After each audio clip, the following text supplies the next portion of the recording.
Assalamualaikum warahmatullahi wabarakatuh. Yang saya hormati dosen pengampu mata kuliah studi Quran Hadis Bapak Abdullah M.Adi, yang saya sayangin dan yang saya banggakan teman-temanku semua. Di sini kami dari kelompok 9 akan mempresentasikan tentang teori studi sanad dan matan hadis. Sebelumnya kami akan memperkenalkan diri. Kami dari kelompok 9 beranggotakan 3 orang. Yang pertama Erviani Andi dengan nomor NIM belakang 025, yang kedua yaitu Lira Aufa Pratamanti dengan NIM belakang 026, yang ketiga yaitu saya sendiri Muhammad Khairuddin dengan nomor NIM belakang 027. Yang pertama yaitu tentang pengertian sanad. Pengertian sanad hadis berdasarkan pada terminologi yang digunakan dalam ilmu hadis. Sanad adalah suatu penyeleksian yang ditekankan dan dimaksudkan pada aspek sanadnya, sehingga menghasilkan istilah sahih al-isnad dan dhaif al-isnad. Sahih al-isnad adalah seluruh jajaran perawi dalam suatu hadis berkualitas sahih. Di samping juga adanya ketersambungan sanad serta satu kamil. Sukron mat al-hadis. Metode sanad dan matan hadis terbatas dari kerancuan, syad dan cacat atau ilat. Sedangkan dhaif al-isnad adalah salah satu atau beberapa jajaran periwayatnya berkualitas dhaif atau bisa jadi karena tidak memenuhi kriteria kesahihan isinya. Dengan demikian bukan berarti bahwa hadis yang telah diberi level sahih al-isnad itu layak disandingi sahih al-matan, atau sebaliknya, hadis yang telah dinilai dhaif al-isnad juga berarti dhaif matan. Untuk materi yang selanjutnya akan disampaikan rekan saya Erviani Andi. Waktu dan tempat saya persilahkan.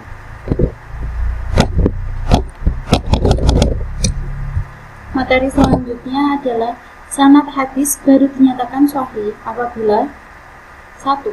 Sanad hadis bersambung atau mutasi dari awal sanad hingga ke nabi atau marfu. 2. Perawi hadis bersifat adil, yakni beragama Islam, mukallaf, melaksanakan ketentuan agama Islam dan menjaga mar'ah. 3. Perawi bersifat dhabit, yakni terpeliharanya hafalannya jika meriwayatkan hadis dari hafalannya. 2. Perawi yang mempunyai sifat cadil dan dhabit disebut thiqah. 4. Sanad hadis terhindar dari ilah.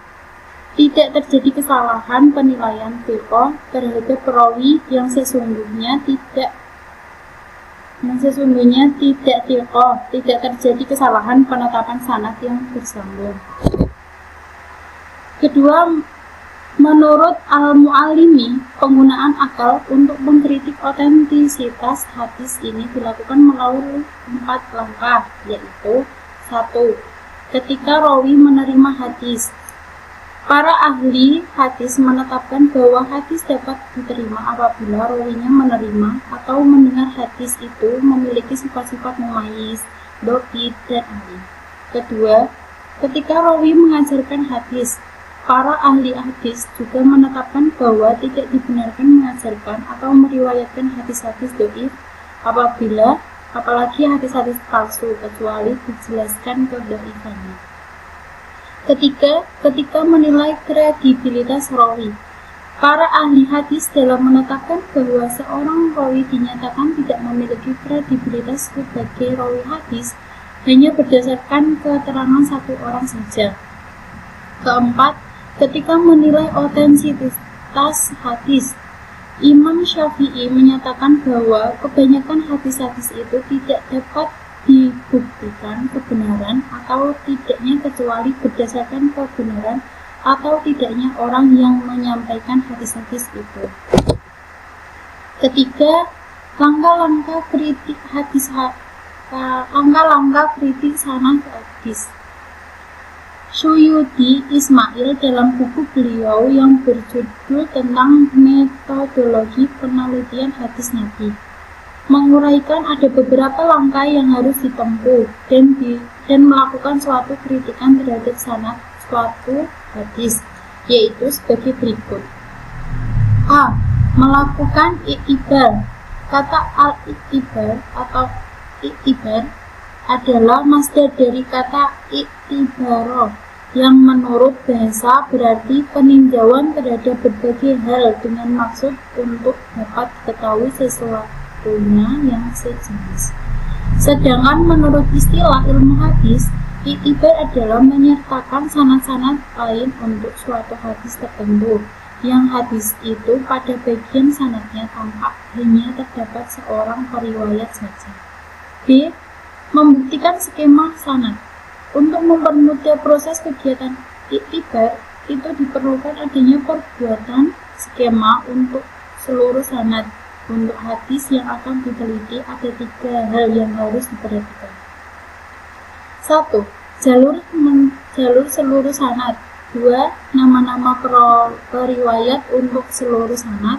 3. Metode periwayatan yang digunakan oleh masing-masing periwayat. Meneliti pribadi periwayat dan metode periwayatnya. Untuk meneliti hadis diperlukan sebuah acuan, yaitu acuan yang akan digunakan untuk meneliti kesahihan hadis, bila hadis yang diteliti bukanlah hadis yang mutawatir. Materi selanjutnya akan disampaikan oleh rekan saya, Lira Alfa. Selanjutnya, materi matan. Yang pertama, pengertian matan. Matan dari segi bahasa artinya membelah, mengeluarkan, mengikat. Sedangkan menurut istilah ahli hadis, matan yaitu perkataan yang disebut pada akhir sanad, yakni sabda Nabi SAW yang disebut sesudah hadis disebutkan sanadnya. Matan juga bisa dikatakan redaksi hadis. Terkait dengan matan atau redaksi, maka yang perlu dicermati dalam memahami hadis ialah ujung sanad sebagai sumber redaksi, apakah berujung pada Nabi Muhammad atau bukan. Matan hadis itu sendiri dalam hubungannya dengan hadis lain yang lebih kuat sanadnya, apakah ada yang melemahkan atau menguatkan. Dan selanjutnya, dengan ayat dalam Al-Quran, apakah ada yang bertolak belakang. Kritik matan prakodifikasi. Yang pertama, membandingkan matan hadis dengan ayat Al-Quran yang berkaitan. Yang kedua, membandingkan matan-matan hadis dalam dokumen tertulis dengan hadis-hadis yang disampaikan dari hafalan. Yang ketiga, perbandingan antara pernyataan dari seorang periwayat yang disampaikan pada waktu yang berlainan. Yang keempat, membandingkan hadis-hadis dari beberapa murid yang mereka terima dari satu guru.